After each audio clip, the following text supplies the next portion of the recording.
Sziasztok! Üdvözöllek titeket újra itt a csatornámon, én Zsuzsa vagyok, és ez itt pedig a Megcsinálod anyuci. Már utaltam rá, hogy szeretnék majd egy ilyen videót készíteni, és tudjátok rólam azt, hogy az elmúlt évben, vagyis a 2024-es év második felében már egyre gyakrabban beszéltem nektek arról, hogy mennyire szeretnék, illetve már az első felében is, hogy mennyire szeretnék egy egyszerűbb életet élni, mennyire sok dolgot elhibáztam az elmúlt évek során, és hogy mennyire szeretnék ezeken változtatni. Ezek között a dolgok között olyanok is voltak, amik az anyagiakhoz kapcsolódnak, és hát legfőképpen a vásárlási szokásaim, a költekezési szokásaim az, amiken változtatni szerettem volna.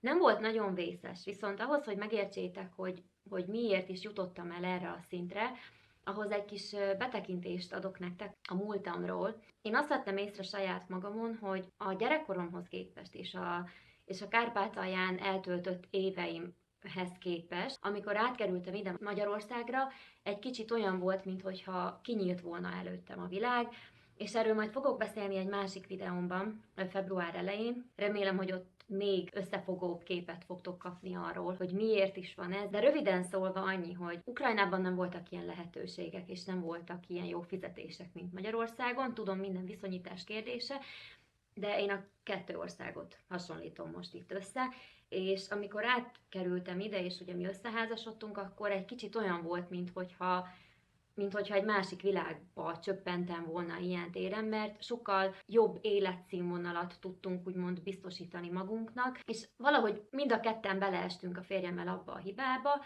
bár ő már ezelőtt is itt lakott, csak akkor egyedül élt, és nem ment bele az ilyen dolgokba, de itt most a lényeg az, hogy a házasságkötésünk után, mikor már ketten voltunk, akkor egyre jobban beleástuk magunkat az otthonteremtésbe, a gasztronómia világába, ezen belül a konyhai felszerelések, kisgépek, minden érdekelt minket, és azon kaptuk magunkat, hogy amit csak meglátunk, és úgy gondoljuk így első csettintésre, első gondolatra, hogy hú, de jó lenne nekünk egy ilyen, azt fogtuk és megvettük. És ez egyébként egy óriási hiba volt részünkről, én ezt teljes mértékben belátom. Én azt gondolom, hogy hibázni emberi dolog, de beismerni a hibádat viszont egy nagyon jó irányba visz. Én beismerem, hogy ez nagyon rossz volt, és az elmúlt pár évben döbbentem rá úgy igazán, hogy én ezekkel a tárgyakkal, gépekkel, különböző butaságokkal gondot vettem pénzért. Hogy értsétek, rengeteg olyan dolog volt, amit volt, hogy egy évben csak egyszer használtunk, vagy elő se vettük, mert amíg új volt, addig tudjátok az újdonságnak a varázsa, de aztán rájöttünk, hogy még sincs rá szükségünk, akkor nem győztem pakolászni, ide tenni, oda tenni, mindig helyet találni, ráadásul akkor még egy nagyon kicsi házban laktunk, úgyhogy azon kaptam magam, hogy folyamatosan csak pakolok. És egyik helyről a másikra, aztán a következőre, és ez egy ilyen ördögi kör lett. És az elmúlt 4 év, amikor már így fokozatosan kezdtem leépíteni, és rájönni, hogy fele annyi tárgyra nincsen szükségünk, mint amennyi van nekünk, viszont ez a szelektálás, ez már nem is 4 éve, ez már szerintem egy ilyen 6-7 éve elkezdődött nálam, és akkor észrevettem, hogy hát ez így nem lesz jó, mert egyre csak gyarapszik, ahol mind gyarapszik, és át kell gondolni a vásárlásaimat. Na és most itt visszakanyarodva a vásárlásokhoz, az utóbbi 2 év volt a sorsfordító nálam, amikor így rájöttem, hogy nem elég, hogy gondot veszek pénzért, a pénzem is pazarlom, tehát hogy sehogy nem jövök ki ebből jól, és mindenféleképpen változtatni kell ezen. És elkezdtem takarékoskodni. Addig se herdáltuk el a pénzt, nehogy úgy fogjátok fel, tehát ilyen nagyon-nagyon-nagyon oltári nagy baromságokat nem vettünk, csak amiket megvettünk, azokat is tudtuk volna nélkülözni. Vagy meglettünk volna azok nélkül. Most például okáért egy asztalógép. Bőségesen meglettünk volna asztalógép nélkül, mert nem terem a kertünk gyümölcsöket, meg olyan szinten zöldségeket, de hát ugye főleg gyümölcsöket asztaltunk volna, hogy megérje az asztalógépet tartani. Tehát logikátlan volt ez a lépés részünkről. Például megvettem egy ilyen retro szendvics sütőt. Tök felesleges volt, mert volt ez az összenyomós szendvics sütőm, ráadásul olyan szendvicset a sütőben is lehetett volna csinálni, szóval, hogy ez csak ilyen 1-2 példa, de volt még ezen kívül más is, vagy konyhai eszközök, fazekak, feleslegbe, különböző díszes tálalók, ilyenek. És hosszú volt most ez a bevezető, de nem bánom, mert szerettem volna megértetni veletek, hogy miért is döntöttem amellett, hogy sokkal takarékosabbnak kell lenni, és összeírtam néhány olyan dolgot, amiken azt lehet mondani, hogy már ezekben az időkben is takarékoskodtunk, és igazából nem is feltétlenül azért döntöttünk emellett az opció mellett, mert anyagilag akartunk spórolni, hanem nem tudom, ez így belénk van programozva, belém is, meg a férjembe is, hogy amit csak tudunk, azt magunktól csináljuk meg, és szeretném most nektek elmondani, hogy mik azok a dolgok, amiken mi takarékoskodunk a mai napig. Vannak köztük olyanok is, amik bejöttek újonnan a képbe, hát újonnan, hogy nem pár hónapja, hanem mondjuk 2-3 éve. Van, ami régebről már így van, úgyhogy fogadjátok szeretettel, és remélem, hogy segíteni fog. Most is vagyunk nagyon sokan, vagy vagytok nagyon sokan abban a helyzetben, hogy nem tudjátok, hogy mi az, amin takarékoskodni lehetne. De én összeszámoltam itt, hogy ezek a dolgok, amiket itt leírtam, éves szinten több millió forintot is meg tudnak takarítani, vagy ezekkel a dolgokkal meg tudunk több millió forintot is takarítani. Na most azt fontos hozzátennem, hogy természetesen én tisztában vagyok azzal, hogy mindannyiunknak más a havi bevétele.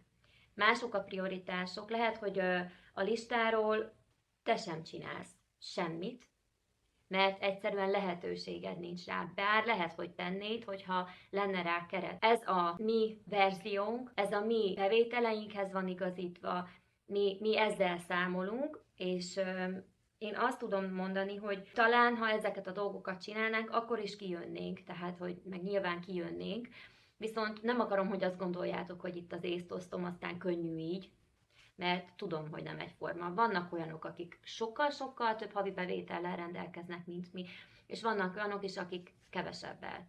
De hát, ha valakinek ez segítség lesz. Az első dolog, amit mi nem csinálunk, az az, hogy nem, vagy csak nagyon-nagyon ritkán járunk fodrászhoz. Ez valahogy úgy történt, hogy amikor összeházasodtunk, akkor volt egy fodrász, akihez járt, egy férfi fodrász, de olyan szinten nehéz volt hozzá bejutni, meg nagyon-nagyon, ezt hiszitek vagy nem, percre pontosan ki volt számolva az ideje, és hogyha már egy fél percet vagy 1 percet késtél, akkor már nem tudod fogadni, mert a következő vendég akkor tolódott volna, tudjátok, az egész.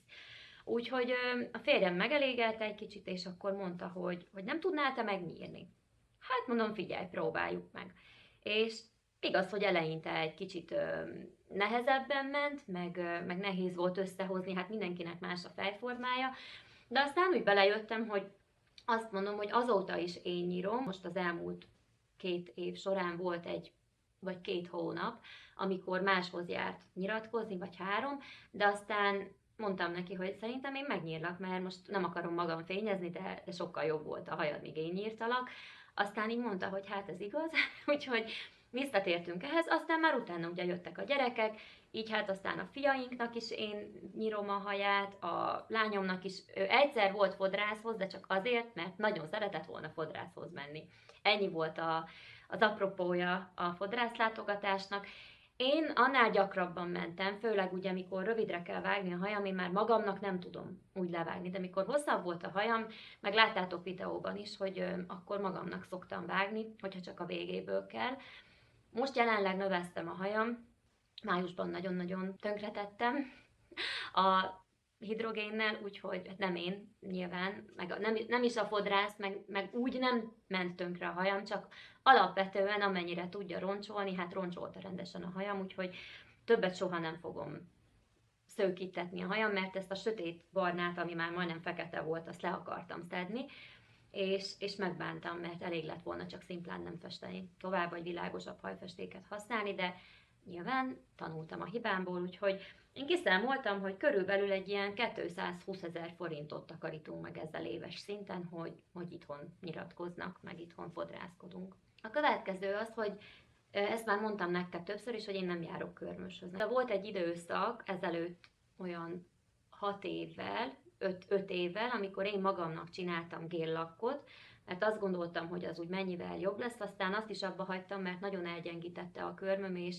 nem bírtam elviselni, ha már egy picit is lenőtt és csúnya volt, úgyhogy azt is abba hagytam teljes mértékben. Azóta én csak egy szimpla manikűrt szoktam csinálni, ami annyiból áll, hogy levágom a körmöm, körömcsipesztel szépen megreszelem, a körömágybőrt feltolom, levágom, és valamikor egy ilyen áttetsző vagy csillogós körömlakkal kifestem, és ennyi.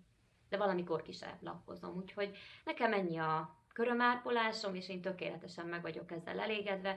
Nekem, ha egy icipicit nő a körmöm, engem már az is zavar. Körülbelül egy ilyen 156 000 forintot spórolok meg ezzel éves szinten. És hát akkor a harmadikat is csapjuk hozzá, ami szintén ilyen szépség ápolás. Soha nem csináltattam még műszempillát, senki ne haragudjon meg érte, akinek van, de szerintem borzasztóan csúnya tud lenni, amikor elhanyagolják, és csomókban áll a szemén, ráadásul ami ilyen 3 meg 4D-s műszempilla, számomra az már visszataszító. Nem áldott meg az Isten szép szempillákkal, ezért szempillaspirát azt használni szoktam, mert ha nem festem ki a szempillámat, akkor olyan, mintha nem is lenne szempillám, de akkor sem rakatnék magamnak, és szerintem ezzel is körülbelül ugyanannyit spórolok meg éves szinten, mint a műkörömmel. Úgyhogy nem is lesz valószínűleg soha műszempillám. Az egyik érdekesség, hogy nincsen semmilyen stream előfizetésünk, tehát se Netflix, se Disney Plus, meg se HBO, semmi. Egyedül a kábel TV van, a Telekom Magenta csomagban, de az is csak amiatt, mert itt nagyon rosszul fogta az antenna az alap TV csatornákat, és a gyerekek miatt akartuk kizárólag, mert egyébként mi nem nézünk tévét, ha filmet nézünk, akkor keresünk valamit a videán, vagy valahol a neten, vagy pedig olyat szoktunk csinálni, mivel vannak olyan sorozatok a Netflixen, vagy pedig egy-egy olyan film, amit szívesen megnéznénk, akkor én meg szoktam várni, míg a sorozatnak a minden egyes részét közvetítik már, és akkor 1 hónapra előfizetek, és abban az 1 hónapban megnézek, amit akarok, aztán le is mondom, és akkor várunk megint, hogy ha lesz valami érdekes, akkor rákapcsolunk újra. De ez, hogy éves szinten minden hónapban előfizetésünk, ilyen nincs. Ezzel is körülbelül egy ilyen 40 000 forint körüli összeget megspórolunk. Mobil előfizetés. Mind a kettőnknek a legkisebb előfizetése van, a férjemnek is és nekem is. Amikor építkeztünk, akkor kiváltottam, vagy hát előfizettem egy ilyen korlátlan beszéd előfizetés, vagy egy csomagra, mert folyamatosan telefonálnom kellett a tervezővel, amikor terveztük a házat, akkor napi szinten nem tudom mennyit beszéltem a tervezővel, úgyhogy feltétlenül muszáj volt valami kedvezőbb csomag, mert tuti, hogy többe került volna, hogyha a kisebb csomagot választom. Aztán ez így megmaradt, és akkor ezelőtt, vagy már lehet, hogy 1 éve, gondolkoztam így, hogy miért fizetek közel 10 000 forintot minden hónapban, amikor tutira biztos vagyok benne, hogy nem beszélek le annyit, mert főleg akkor már ugye nem is volt indokolt, nem is volt kivel annyit beszélgetnem, nem volt szükségem arra, hogy nekem előfizetés, vagy ekkora korlátlan előfizetésem legyen, úgyhogy fogtam és átváltottam a legkisebb csomagra, és képzeljétek el, hogy a legkisebb csomagom egy ilyen maximum pár száz forinttal szokott több lenni, mint maga az alapdíj. A csomag alapdíj, úgyhogy nagyon-nagyon jó döntés volt. A férjemnek ugyanez.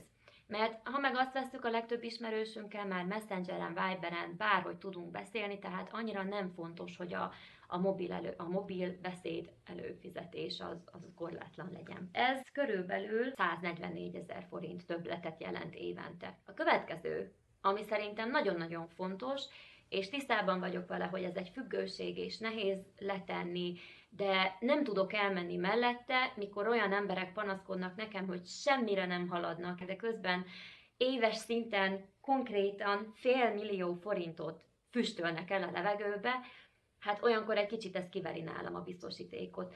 Szóval rájöhettetek azt, hogy egyikünk sem dohányzik, soha nem is dohányoztunk, már csak elvből sem próbálnám ki, de amúgy sem próbálnám ki, mert szerintem, az én véleményem szerint undorító, és konkrétan azért fizessek, hogy rongáljam az egészségem, és konkrétan azért fizessek, hogy elfüstöljem a pénzt a levegőbe. Szóval szerintem ez az egyik olyan dolog, ami nálam abszurdum. Na de ennyit erről, menjünk a következő pontra. A következő pont, amin igyekszünk takarékoskodni, az, hogy nincsen semmilyen havi bérletünk. Régebben jártunk edzőterembe, de egyrészt nem volt praktikus nekünk, mert nem itt a mi településünkön volt, vagy van az edzőterem, hanem a szomszéd településre kellett átautózni, és már eleve az időben nem fért bele nekünk az, hogy még elő is készüljünk, át is menjünk, akkor mivel együtt mentünk, mindig babysittert kellett találjunk, hát ez anyósom volt általában, vagy volt, hogy a szomszédot kértük meg, de hát ez így nem mehetett sokáig nyilván.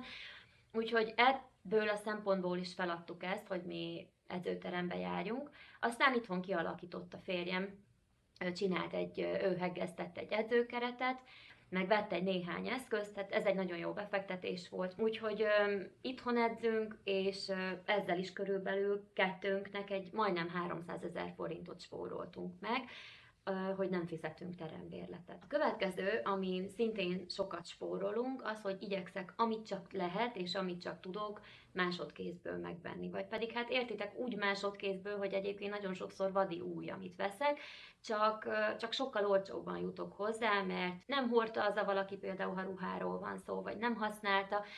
Például így vettem a varógépemet is, amiről beszéltem nektek az évkezdős videóban, majdnem, hát sőt, most lesz tavasszal 10 éve, hogy megvette, kipróbálta, aztán rájött, hogy neki nincs szüksége rá, úgyhogy vadi újan majdnem 20 000 forinttal olcsóbban jutottam hozzá, mint akkoriban az eredeti ára volt annak a típusú varógépnek. Vagy például ezt már mondtam nektek, hogy ruhákat, ilyesmiket, kabátot, ilyeneket mindent igyekszek, vagy second hand boltokból megvenni, vagy megrendelni, vagy a Vintiden keresni, viszont ezt is mindenképpen leszerettem volna, meg már sikerült is leredukálnom, hogy oké, hogy másodkézből szerzek be valamit, de hogy ennek is legyen egy határa, és szerencsére már ezt is sikerült meghúzni, úgyhogy ezen is rengeteges spórolunk, már ha csak azt számolom, hogy azért legalább ősszel és tavasszal új ruhákat kell, hogy vegyek a gyerekeknek, mert kinövik, elszakad, utánpótlás kell, vagy hát nyilván zoknikat, bugyikat, ilyesmiket azt nem veszek használtan, azt csak is újonnan veszek, de hogy ezeket mind meg kell venni, és szerintem így egy ilyen 20%-kal olcsóbban hozzá tudok jutni mindenhez, de legalábbis féláron, úgyhogy ez nagyon-nagyon jó. Itt most nem mondok pontos összeget, mert ez mindig változó, de akinek vannak gyerekei, vagy van gyereke, akkor az körülbelül tud számolni, hogy miről is beszélek. A következő pont, ami szerintem nagyon fontos, és ezt egy kicsit kifejtem szintén, hogy miért is lehet ezzel spórolni, az az, hogy mi ritkán járunk boltba, és nagyon sokszor házhoz rendelem az élelmiszereket is. Az ember hajlamos arra, hogyha bemegy a boltba, és még listája is van, akkor is tud felesleges dolgokat összeszedni a kosarába. Hogyha ritkán mész a boltba, akkor ez egyre jobban elkerülhető szerintem, és ezáltal nagyon sok pénzt meg lehet spórolni. Úgyhogy én azt tudom tanácsolni, hogy ha nem is tudjátok azt megoldani, hogy havonta egyszer vásároljatok be, mert mi se tudjuk megoldani sajnos. Egyrészt sokan vagyunk, és nem is férne el a hűtőben annyi, mert akkor már a kész étel, amit megfőzök, megsütök itthon nem férne el. Viszont nagyon sok olyan termék van, mint például tejtermékek, a tej, joghurt, zöldségek, gyümölcsök, amikből muszáj vagyok utánpótolni a hónap többi részében is, vagy akár hetente. De száraz élelmiszert, húsokat, amik fagyaszthatóak, ilyesmiket érdemes nagyobb tételben megvenni, akár akkor, amikor akciós egy-egy tétel, és abból többet megvenni egyszerre, hogyha van hol eltárolni, mert így nagyon-nagyon sokat lehet spórolni. És hát maradjunk akkor a vásárlásnál. Amin rengeteget lehet spórolni, az az, hogy ha nem vesztek folyamatosan félkész vagy kész ételeket akár, de hát itt most maradjunk a félkész ételeknél, mint a bundázott, fagyasztott, kisütni való cuccok, mint a rántott sajt, vagy csibefasír, ilyen-olyan húspogácsák, tehát amiket már neked otthon csak ki kell sütni, vagy például, mint az ilyen fornettik, pékáruk, amit itthon kell kisütni.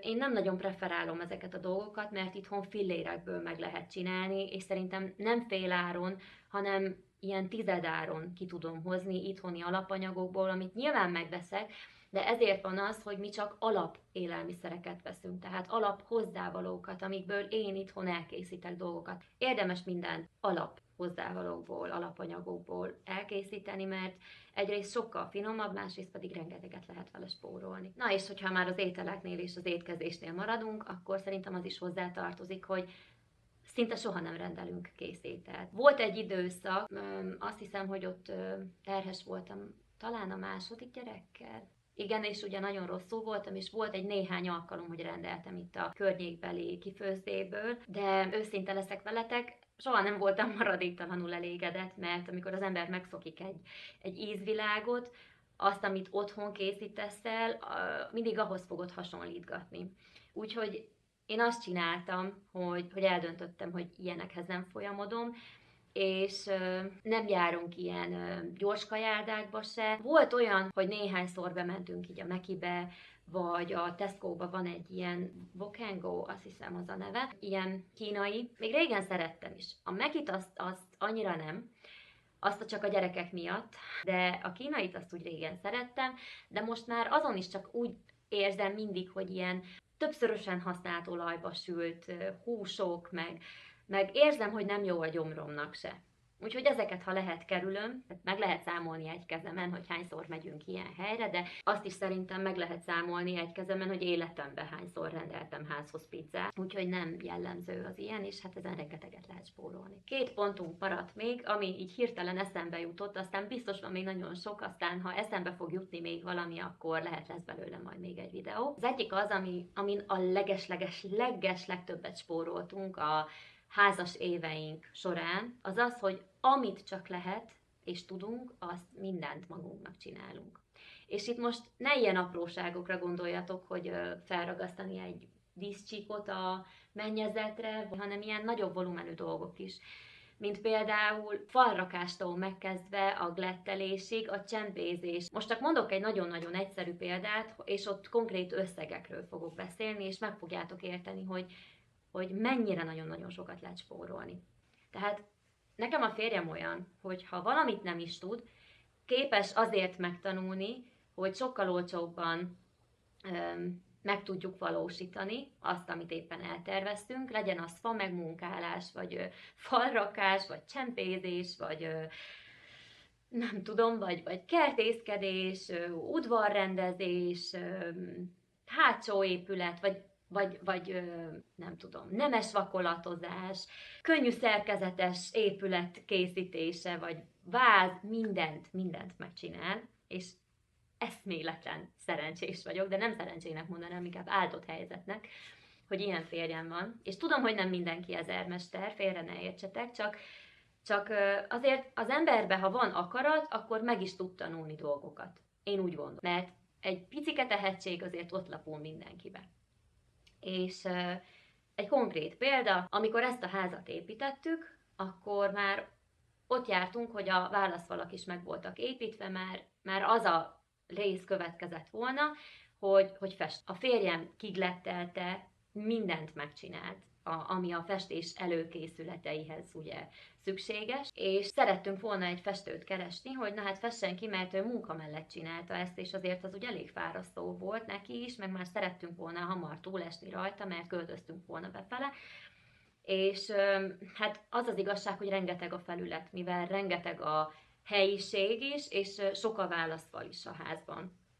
Úgyhogy megkérdeztünk egy-két festőt. Az egyik azt mondta, hogy szó se lehet róla, mert hogy annyi munkája volt, hogy ilyen 3 hónapos távlatokról beszélt, meg 4. Akkor kérdeztünk egy másikat, kértünk egy körülbelüli árajánlatot, hát nyilván mi kiszámoltuk, hogy hány négyzetméter felületet kellene festeni, ő meg megmondta, hogy mennyi a négyzetméter ár, így aztán mi ki tudtuk számolni, hogy az a felület, amit festeni kéne, nyilván festék nélkül csak maga a munkadíj mennyibe került volna, az egy ilyen 1,5 millió forint lett volna, talán, ha jól emlékszek, és nem is jött el a találkozóra, tehát már 3 időpontot is egyeztettek a férjemmel, hogy jöjjön el és nézze meg azért, hogy mit kell lefesteni, és mindig felültette.